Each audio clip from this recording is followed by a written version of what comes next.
تعدلون كما يتابع ليهدي بلاد السودان وهذا من لوني أنا جند الشعب لتحرير السودان يا شباب الدنيا ويا ثوار افريقيا اسمعوا صوتي انا من مدينه كرمك انقذنا واسمعوا صوتي كمان من مدينه كويتا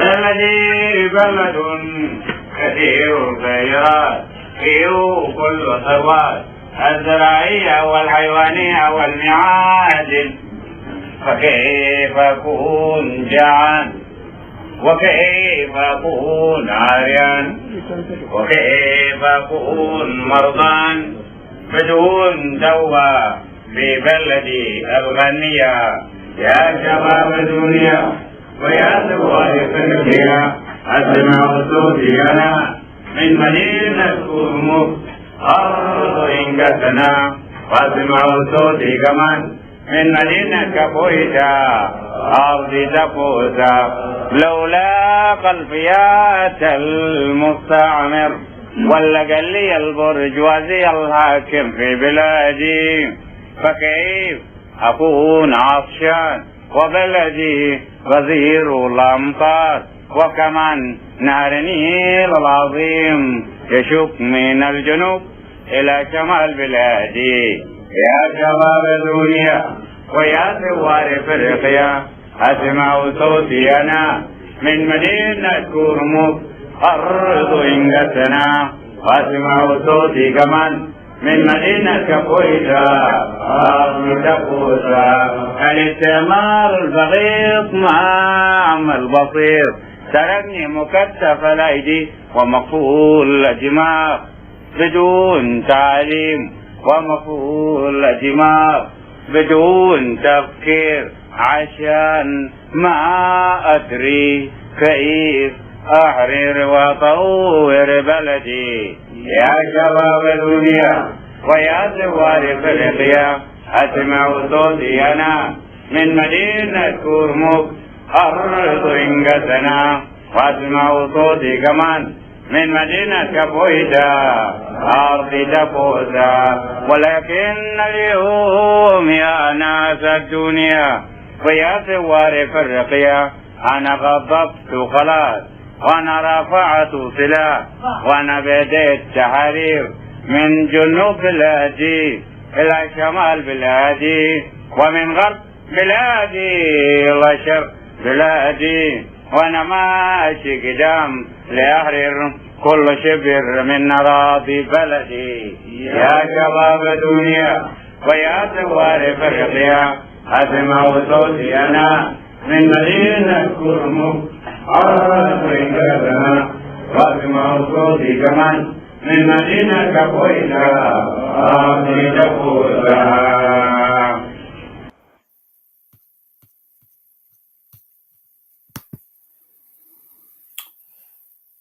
Good evening, ladies and gentlemen. Thank you very much for tuning in. Today, we are going to discuss a very important topic about the Red Army, Seeds of Nation. This is a very important topic.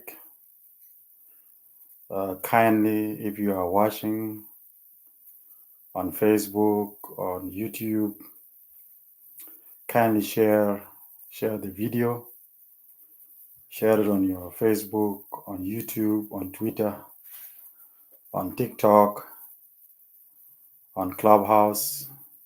We need to reach the wider audience.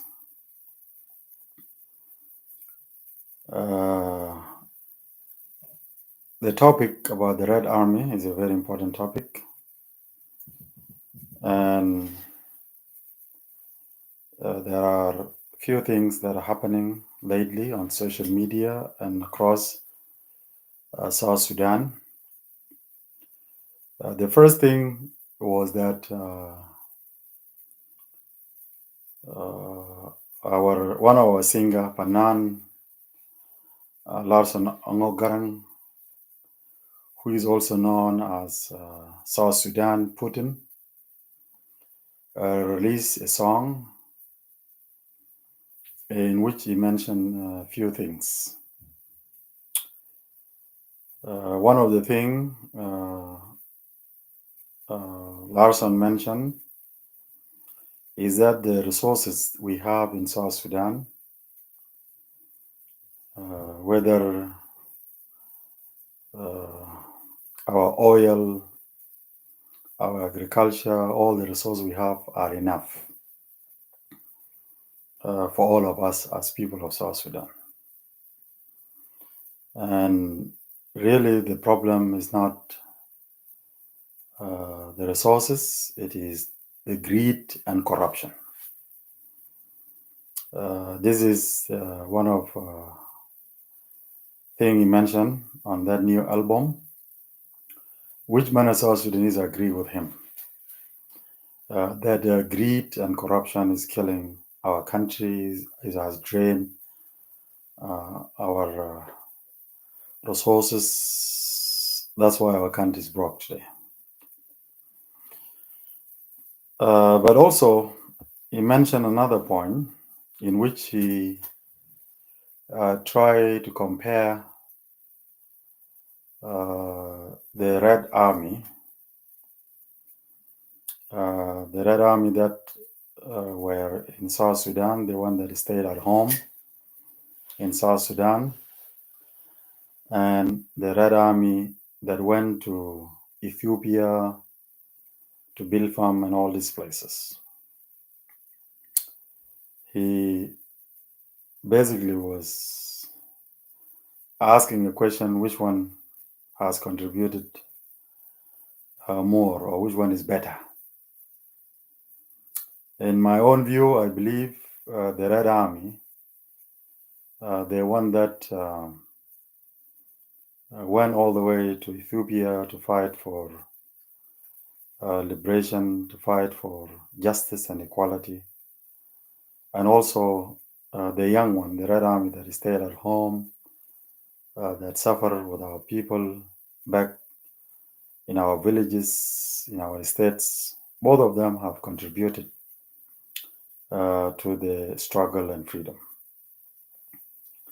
And that is my message to Larson Ongok, South Sudan Putin. They both are important and they both have contributed.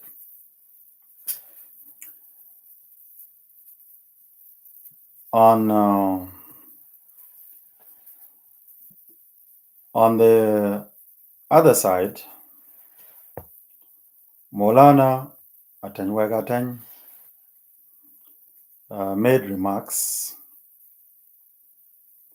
that rebellion, that the Red Army rebellion was basically associated with the parents' decision. Their parents who have decided to join the revolution, and they have taken the kid with them. Basically, Molana Tany made this remark when he was giving his speech in one of the occasion in Juba. Basically, he was saying that the Red Army did not decide to join the revolution. They found themselves in the revolution with their parents.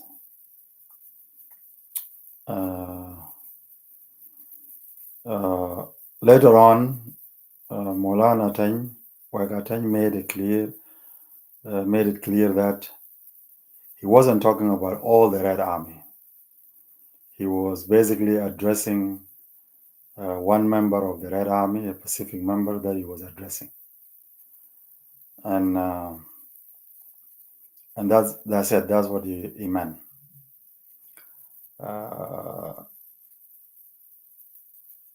As a result of that statement by Molana Atanyuek, Sergeant Agal Ring Machar wrote an article on his Facebook wall in which title "No Child Can Escape the Reality of the Decision of Their Parents." That is an article that on his Facebook wall. He seriously attacked Molana Tanyuega Tany personally. It was a serious attack. And Molana Tany wrote several articles, at least two, explaining his biography and what he has done. And he was actually making it very clear that he was not talking about all the Red Army. He was talking about Pacific member of the Red Army in Juba.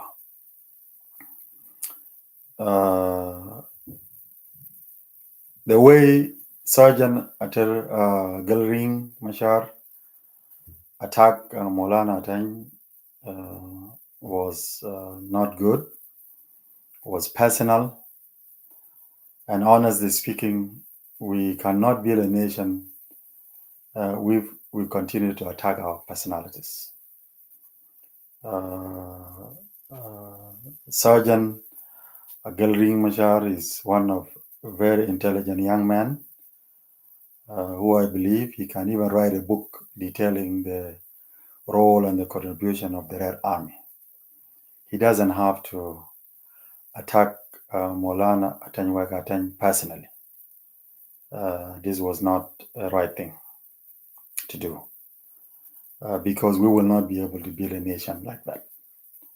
The nation can only be built through our unity. And if someone make remarks that are not accurate, even myself, I disagree with Molana Tany, but let us attack and address what he said, but leave his personality out of it. Because when we attack personalities, it doesn't help. It doesn't help us build the nation or even move forward. Sergeant Agel Ring Machar is a very intelligent young man who can write a book, explain the role of the Red Army in detail, and those are the latest things that are happening. But what I will take time here to explain is the Red Army, the role of the Red Army.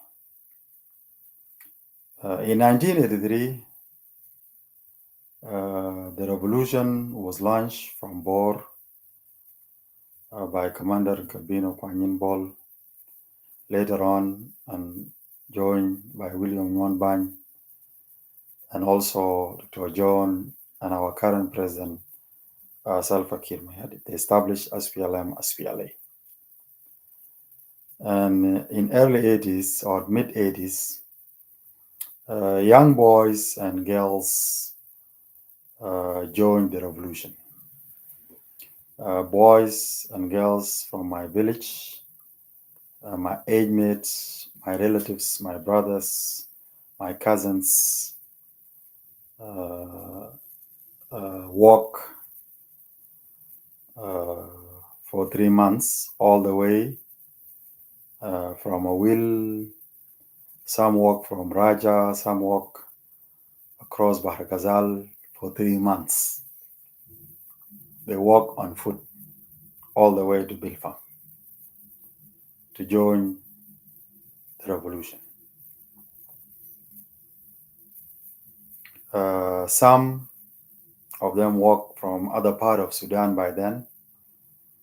Some walk for 2 months, others 1 month, and some walks for some weeks. In the end, they all made it into Ethiopia. It was a long and a difficult journey for young children, for young boys, for young girls, as young as some of them were 9, 10, 7 years old, 11 years old, and they walk for that long distance.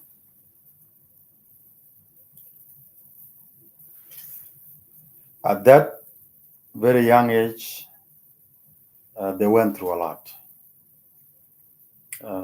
They went through difficult things on their way to Bilfam. They have seen difficult things. They have suffered. In their way, uh, a lot of them saw difficult things. A lot of them suffered.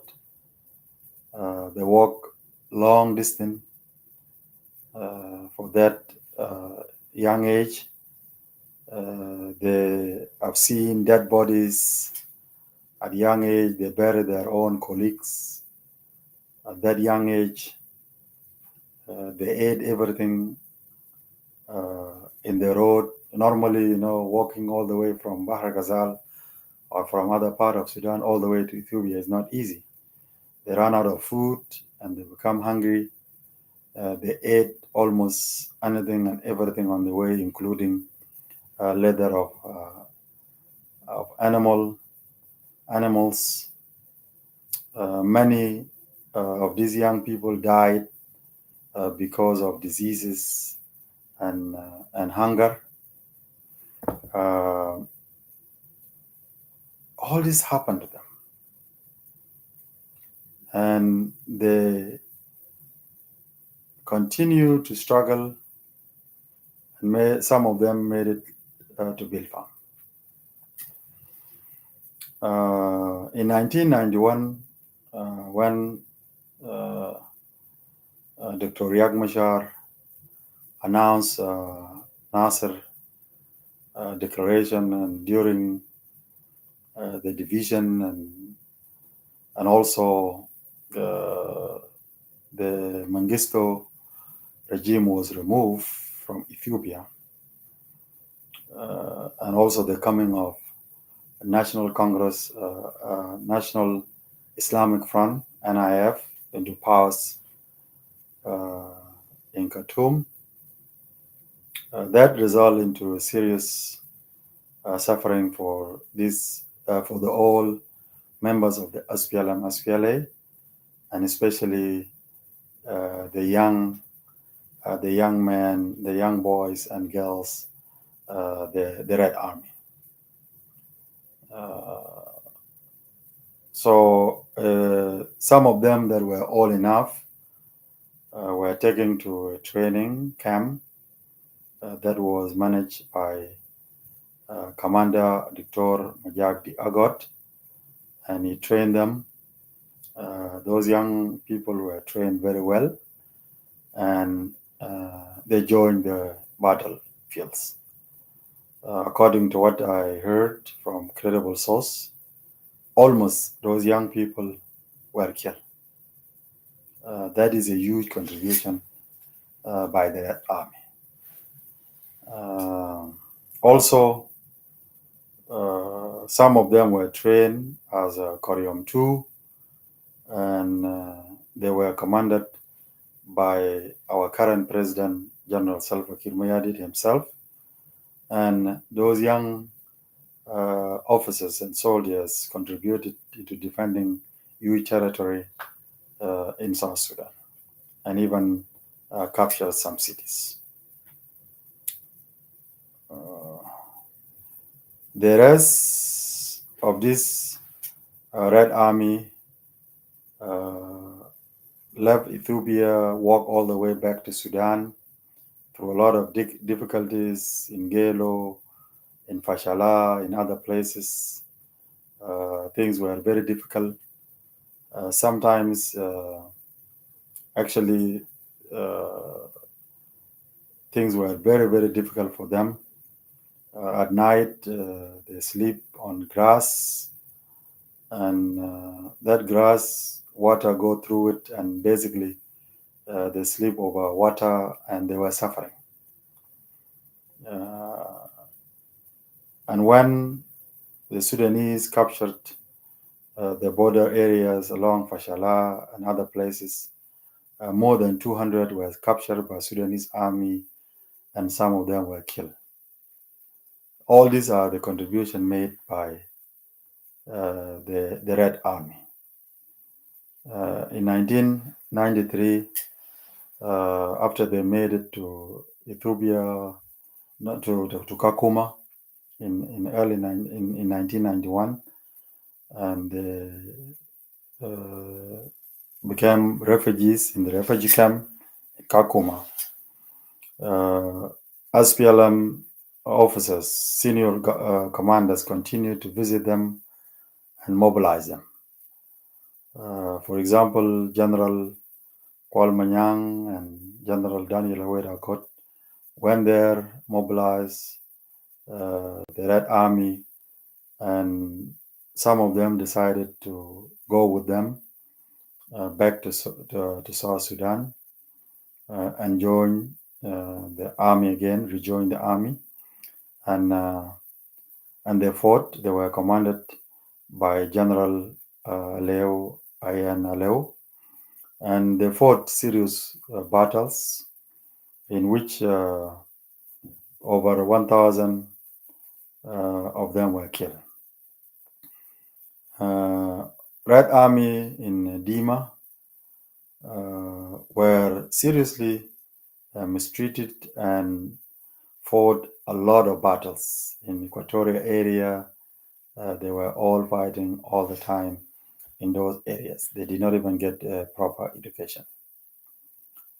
All these things happened to them at a very young age, and I believe the Red Army have contributed for our fight for justice, equality, and freedom for the people of South Sudan.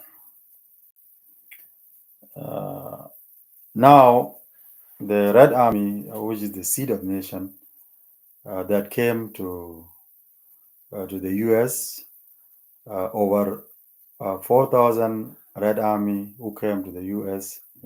Helped mobilize congressmen and senators to pass Sudan Peace Act, and that act that was passed by U.S. Congress forced Islamic regime in Khartoum to accept peaceful settlement, which led to comprehensive peace agreement.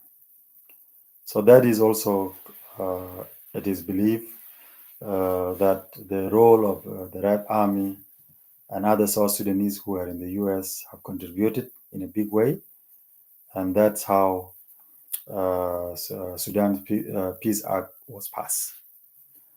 The Red Army also, they educated a lot of young people.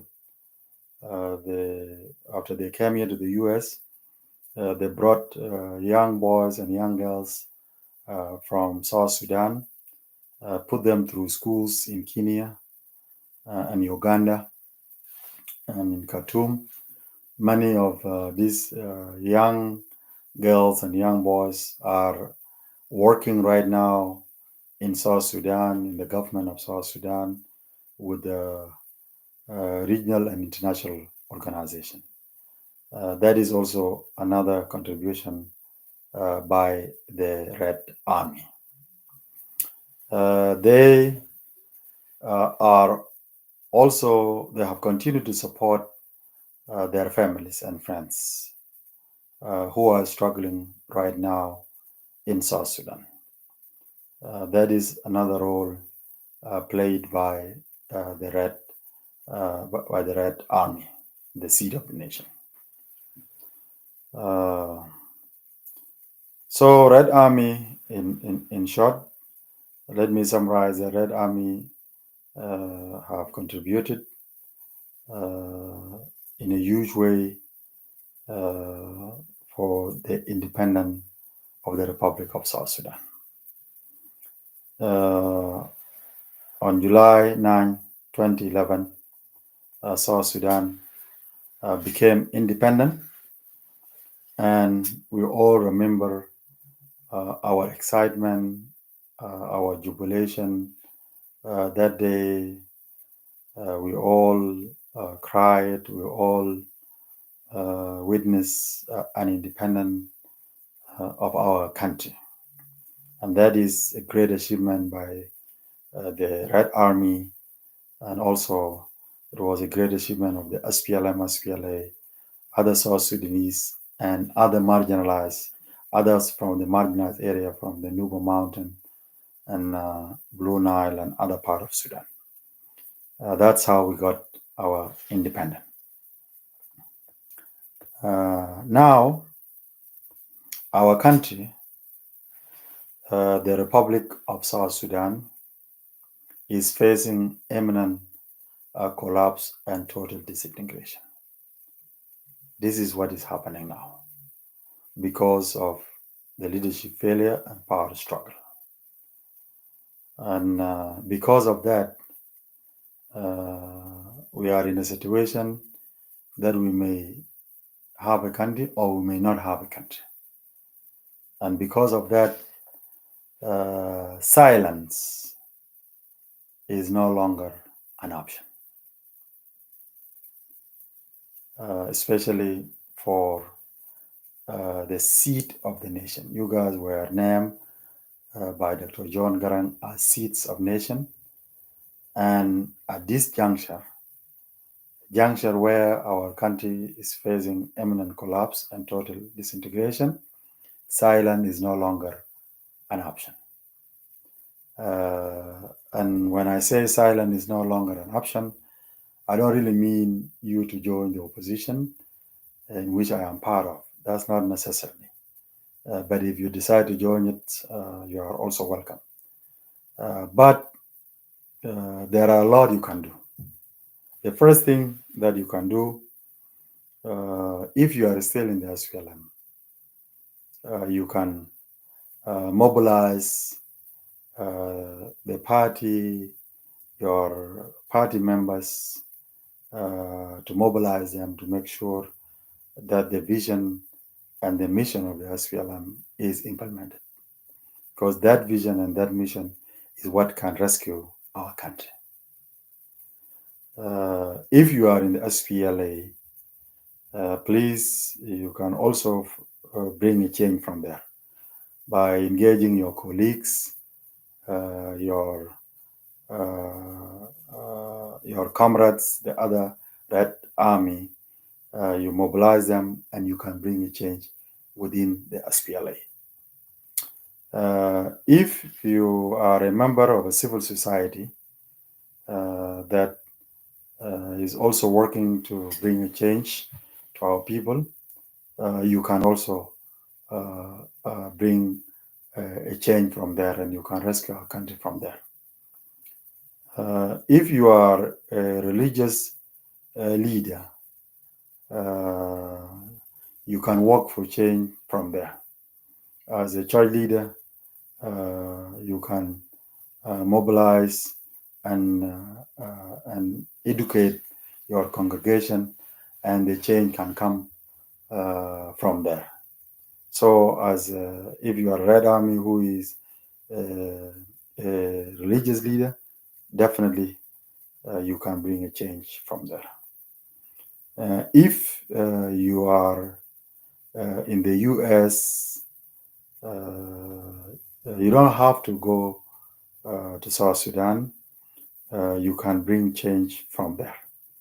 You can mobilize once again the congressmen, your senators, to help push for another act, which is South Sudan Act, and that act may force the regime in Juba to change the course and help our country to really rescue our country and move the country into a right direction.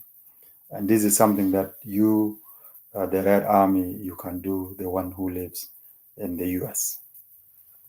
If you are in Canada or Australia or in Europe, you can also advocate for change from there. You don't have to be in South Sudan. The Red Army in the USA should unite and call for a convention in the US to elect new leadership and rescue South Sudan by mobilizing the US and South Sudanese to make sure that we change our country. This is something that the Red Army can do.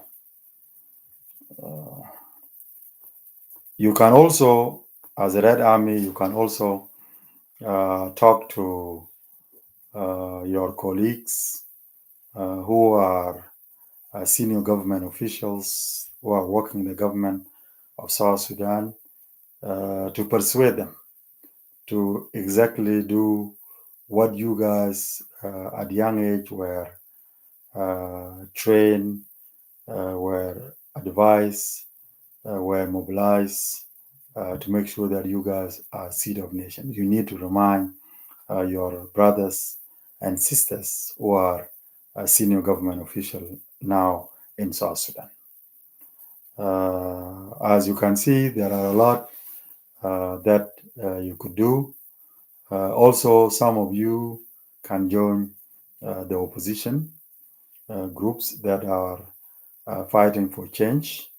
That is another role that you can do, and I know some of you are already members and part and parcel of the opposition groups in South Sudan who are fighting for change. All these are the things that you can do.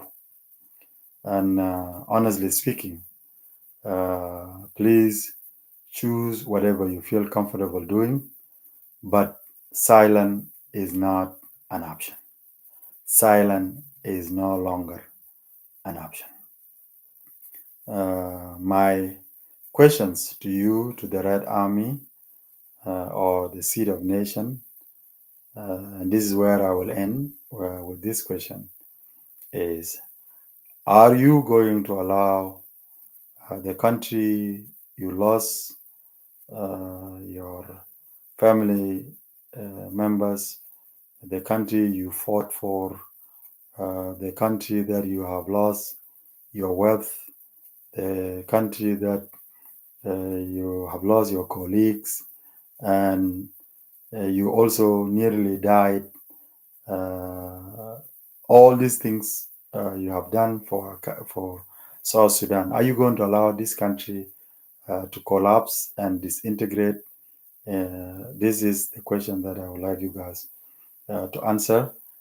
Please leave the comment here, share this video, and this is the question that I want you to answer on your own way. Like I said, silence is no longer an option. And once again, the question is: are you, the Red Army or the Seed of Nation, are you going to allow your own country, the country you have contributed so much for? Because of this country, you have lost your family, you have lost your wealth, you have lost your colleagues, you nearly died yourself. Are you going to allow this country to collapse and disintegrate? That is the questions. I will stop there. Thank you very much for listening. Thank you for those who will watch this video later. I thank you very much. Good night.